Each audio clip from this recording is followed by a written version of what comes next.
복음의 언어 두 번째 시간입니다. 한번 따라합시다. 복음 이야기에 유창해져라. 네. 지금 우리가 함께 기도한 것도 무슨 기도라고 하냐면 복음 기도 이렇게 말을 합니다. 기도도 우리가 다양하게 할 수 있죠. 우리의 필요를 구할 수 있고 우리가 나의 어떤 그런 문제를 구할 수 있고 간구할 수 있고 한데 저는 우리가 이 수요 예배에서 함께 하면서 우리가 복음 기도를 우리가 주로 많이 하는 훈련을 좀 하면 좋겠다 생각이 듭니다. 복음 기도, 그리고 항상 복음으로 말하고 복음적으로 바라보고 복음적으로 생각하고 이런 것들이 자연스럽게 우리 안에서 이루어질 때 그 은혜와 그 변화는 우리가 상상하는 것 그 이상이 될 것이다 라고 하는 것을 여러분들에게 다시 한번 강조를 드립니다. 두 번째 오늘 시간인데 이 복음의 언어라는 책에서 보면 두 번째 챕터는 복음 이야기에 대한 그런 이야기를 하고 있습니다. 성경은 복음에 대한 이야기다 라고 하는 것이죠. 그러니까 성경을 많이 아는 것도 중요하지만 이 성경 안에 어떤 복음이 있는지 이것을 또 우리가 자연스럽게 누구에게라도 이 복음 이야기를 전할 수 있는, 여러분 복음 이야기를 전하려면 어떻게 됩니까? 내 안에 그것이 충만하게 있어야 그것을 전할 수 있지 않습니까? 설교도 마찬가지예요. 내 안에 설교자 안에 그것이 충만하게 있어야 자연스럽게 나오지, 내 안에 없으면 원고 보기 바쁘고 전달하기 바쁠 때가 참 많이 있습니다. 그런 것처럼 우리가 복음 이야기에 유창해지는 그런 훈련을 하면 좋겠다라고 하는 것이 이 책의 내용입니다. 그래서 성경에는 크게 4개의 그런 이야기가 있다라고 하는 것이죠. 어제도 아마 세미나 참여하신 분들 잠깐 들어보셨을 텐데 4가지 이야기가 구성되어 있다. 첫 번째 뭐죠? 창조. 따라합시다. 창조, 타락, 구원, 회복. 이 이야기가 이 성경 안에 있다. 그래서 이 성경 66권을 가지고 이 4가지의 그런 이야기로 우리가 얼마든지 언제든지 이야기할 수 있어야 되고 내 안에서 그것이 늘 그 이야기가 작동되어야 된다 라고 하는 것이죠. 오늘도 저는 저와 여러분이 우리가 복음에 유창해지고 이 복음 이야기가 충만하고 그리고 새로워지는 그런 이 귀한 시간이 되기를 주님의 이름으로 축원합니다. 그런데 제가 쭉 책을 보고 말씀을 보면서 성경에 있는 복음 이야기를 우리가 먼저 접하기 전에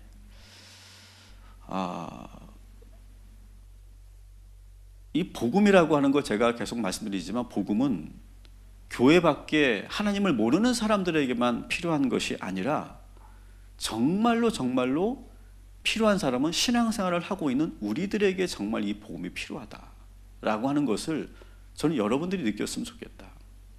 저도 그것을 느끼게 된 게 얼마 되지 않았거든요.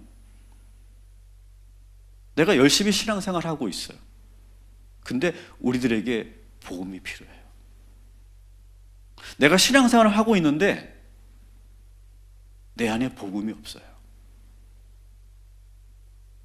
복음대로 내가 살지 않는단 말이죠. 복음적인 내가 회개를 하지 않고 복음적인 내가 자유함과 기쁨을 우리가 누리지 못할 때가 참 많이 있다는 거죠. 그래서 저는 오늘 이야기를 하나 여러분들에게 들려드릴 건데 이 이야기는 제가 만들어낸 이야기입니다. 제가 만들어낸 이야기예요. 그러니까 어디에도 없는 이야기고, 그러니까 목사님이 하는 저 이야기는 누구를 말하는 것일까 김 집사를 말하는 것일까, 우리 박 집사를 말하는 것일까? 절대 여러분 그렇게 생각하지 마시고, 이거는 순전히 저의 창작이에요. 그렇게 하시고, 그 이야기 속에서 우리가 복음적으로 바라보는 훈련을 우리가 오늘 해보는 시간을 갖도록 하겠습니다. 이런 이야기예요. 요즘 남편이 너무 밉습니다. 남편만 보면 요즘에 막 화가 납니다. 집사가 돼가지고 말이야, 믿음 생활도 좀 제대로 안 하고 있고, 공예배도 빠지고, 성경을 아예 보지도 않고, 주일만 되면 꾸벅꾸벅 졸고 있고, 정말 15년 동안 남편 구원을 위해 열심히 최선을 다해서 간신히 집사 만들었는데, 좀 더 믿음이 더 자랐으면 좋겠고, 이제는 좀 본인이 알아서 좀 해줬으면 좋겠는데, 이제 우리 집도, 이제 우리 남편이 믿음의 가장, 아브라함과 같은 그런 믿음의 가장이 되었으면 좋겠는데, 초신자 때나 지금이나 큰 변화가 없는 것 같고, 그래서 바가지도 긁어보고 또 잘 달래보기도 하고, 같이 셀 모임도 같이 데리고 나가고, 제자 훈련 안 한다는 거 억지로도 그렇게 시키고, 그럴 때마다 나는 늘 을이 되고, 조금만 수가 틀리면 이놈의 인간이 나 안 가, 그런 말이나 무기로 삼고 있고, 다른 집사님 가정들을 보면 남편 믿음이 더 좋아서 다 가정의 믿음을 잘 이끌어가는 것 같은데, 우리 집은 언제나 이렇게 되려는지 막막해요. 어제 주일에는 설교 본문을 성경에서 샀는데 사도행전이 어딘지를 몰라서 구약에서 찾고 앉아있고, 너무 화가 나가지고 성경책을 뺐다시피 해가지고 탁탁 해가지고 줬더니 나를 째려보면서 성경을 다시 탁 덮어버리더니 팔짱을 탁 끼고 눈을 감고, 그리고 가만히 졸고 있고, 기분 나쁘다는 것이죠. 속에서 막 열불이 나서 어찌할 바를 모르다가 나도 결국 목사님 설교 제대로 듣지 못하고, 집으로 돌아오면서 예배 시간에 왜 그렇게 조냐고 한마디 했더니 갑자기 브레이크를 콱 밟더니 소리를 지릅니다. 뒤에 있던 딸은 핸드폰 하다가 놀라서 눈치 보고 있고, 사춘기가 한창인 아들은 혼잣말로 이럴 거면 교회를 왜 오는 거야? 라고 투덜거리고, 남편은 화가 덜 풀렸는지 다음부터 자꾸 잔소리하면 다시는 교회 안 나가는 수가 있어. 또 다시 을로 돌아온 김 집사는 또 다시 속으로 감정을 누르며 집으로 돌아옵니다. 네, 누구의 이야기도 아니죠? 그런데 또한 우리들의 이야기라고 생각합니다. 여러분, 이 가정에서 필요한 복음이 뭘까요? 우리 그리스도인, 우리 크리스찬 가정 안에서는 늘상 이와 똑같은 일은 아니지만 비슷한, 그리고 뭐 신앙적인 문제가 아니지만 어떤 갈등, 그런 남편과 아내 사이에 있는 그러한 보이지 않는 그런 미묘한 그런 감정들, 그런 것들이 우리들에게 늘 존재하고 있단 말이죠. 여러분, 우리 가정에게 필요한 복음이 뭘까요? 두 사람 모두에게 필요한 것은 예수님의 구속의 사랑인 줄 믿습니다. 예수님의 그 구속의 사랑. 너로 올라갔단다. 나를 믿어라. 나의 사랑을 믿고 너의 그 근원적인 상처와 죄를 이제 이 십자가에 못 박아라. 어릴 적 그 상처 때문에 울지 않았는데 내 앞에서만큼은 마음껏 울어도 좋단다. 사람들은 공소시효가 끝난 것처럼 모두 그 사건을 잊었어도 너는 여전히 그 사건을 생생하게 기억하고 있는데 나도 그때 너의 모습을 생생하게 기억하고 있단다. 너는 그때 그 일로 인해 사람들이 원하는 착한 아이가 되었지만, 그래서 사람들에게 사랑을 갈구하며 살았지만, 나에게만큼은 그렇게 착한 척 하지 않아도 된단다. 오늘 회개하고 실컷 울 때 내가 너의 마음을 회복시켜 줄 것이다. 너는 어쩌면 이제부터는 내 눈치를 또 보기 시작할 거야. 그러나 나를 믿어라. 나를 확실히 믿어야 한다. 네가 어떤 모습이든 나는 너를 사랑한다.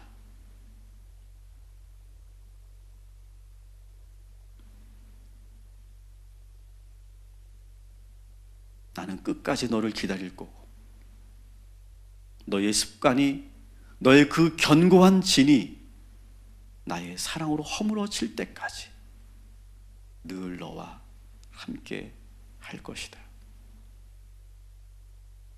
이것이 이 박 집사에게 들려주시는 하나님의 복음인 줄 믿습니다. 이런 게 복음이죠, 여러분.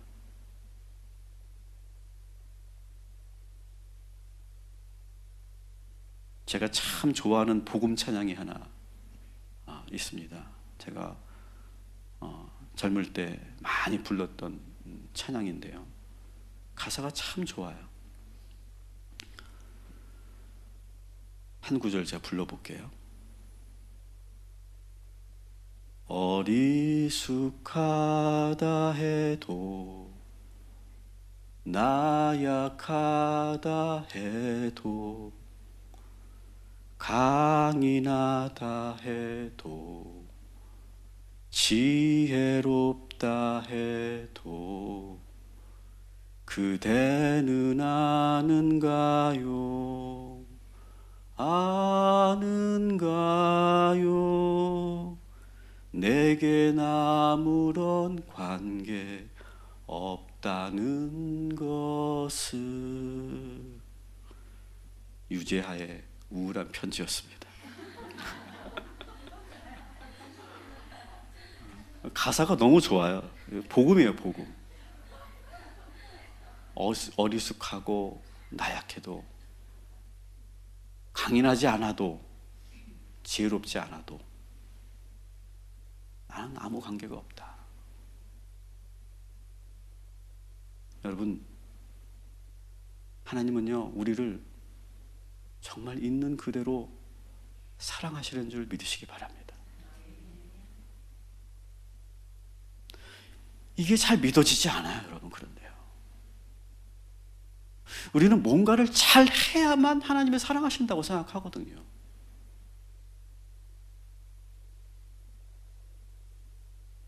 자, 이번에는 우리 김 집사에게 들려주시는 복음을 제가 소개할 건데, 이거는 제가 하지 않고 누군가가 좀 해주시면 좋겠어요. 마이크 하나 준비해 주시고. 누가 하라고 하면 안 하죠. 제가 시켜야 되겠죠.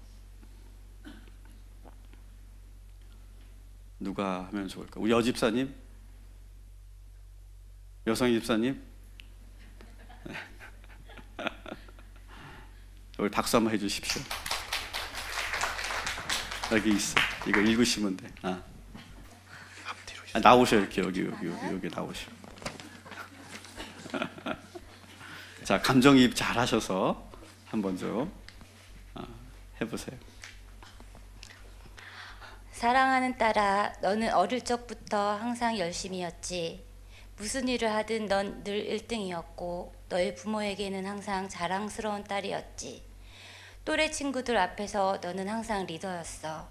너의 열정과 열심 때문에 너희 반이 모든 경연대회를 휩쓸었던 것 기억한다. 그런데 나는 너 혼자 방에 있을 때마다 힘들어하는 모습을 항상 지켜보고 있었단다. 너는 항상 화가 나 있었어. 내가 계획한 그대로 되어야 하는데 그대로 안 될 때 너는 너무 힘들어했지. 시험 공부를 할 때도 계획대로 완벽하게 진행되어야 하는데 갑자기 몸살이 나서 온몸이 아플 때 너는 울면서 책상에 앉아 있었지. 때로는 늘 자기 자신이 머리 좋지 못한 것에 대해서도 늘 화가 나 있었고 너는 너 자신에게 자주 모진 말을 하곤 했지. 넌 정말 바보 같아. 머리도 나쁘고 공부도 못하고 뭐 하나 제대로 하는 게 없는 너 정말 싫어. 그리고 자기보다 못한 친구들과 비교하면서 속으로 흐뭇해하는 모습을 나는 종종 보았단다. 그들과 너 자신을 비교하면서 우쭐해하는 모습도 지켜보았지. 제대로 약속을 지키지 않고 성실하지 못하는 사람들을 보면 너의 감정을 참지 못하고 반드시 너는 한마디를 하고야 말았지. 사랑하는 딸아, 내가 그렇게 열심히 살지 않아도 완벽하지 않아도 나는 너를 사랑한단다. 너는 나의 이 사랑을 잘 믿지 못할 거야. 결함과 결핍을 너는 너무너무 싫어하니까. 너는 한 번도 허물이 있는 사람을 사랑해 본 적이 없기 때문에 나의 사랑을 정말 믿기 어려울 거야. 하지만 이것만은 기억하기 바란다. 잠깐만요. 이걸 PPT로 한번 같이 읽어보겠습니다. 시작. 그러면 어떠하냐? 우리는 나으냐? 결코 아니라. 유대인이나 헬라인이나 다 죄 아래 있다고 우리가 이미 선언하였느니라. 기록된 바 의인은 없나니 하나도 없으며 깨닫는 자도 없고 하나님을 찾는 자도 없고 다 치우쳐 함께 무익하게 되고 선을 행하는 자는 없나니 하나도 없도다. 아멘. 계속해 주세요. 내가 너를 폄하하는 것이 아니라는 것을 믿고 내 말을 잘 들어라. 너는 내가 생각하는 것보다 훨씬 더 큰 죄인이란다. 너를 정죄하기 위한 것이 아니다.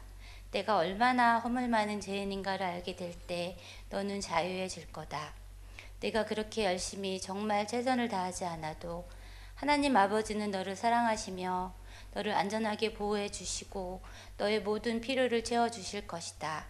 내 안에 있는 교만, 내 안에 있는 우월감, 그것을 회개하며 내려놓아라. 그 우월감과 교만 속에서 사람들을 통제하고 판단하고 지적했던 것을 회개해라. 내가 판단자가 되려고 하면 할수록 너는 나와 주변 사람들에게 더 완벽해지려고 노력할 텐데 그것이 너를 더 고통스럽게 만들고 기쁨을 빼앗고 마음의 평안을 앗아갈 것이다. 나는 내가 쌓아놓은 의 때문에 너를 사랑하는 것이 아님을 믿어야 한다. 사랑하는 딸아, 회개의 눈물 이후에 회개의 기쁨을 내가 누리길 소망한다. 있는 모습 그대로 너 자신을 수용하고 사랑할 때 너는 지금까지 누릴 수 없는, 세상이 줄 수 없는 평안을 누리게 될 것이다. 그렇게 아무리 잘하려고 노력해도 우리는 완전할 수 없다는 사실을 믿고 나의 은혜 안에 거하라. 아멘. 박수해 주십시오. 감사합니다.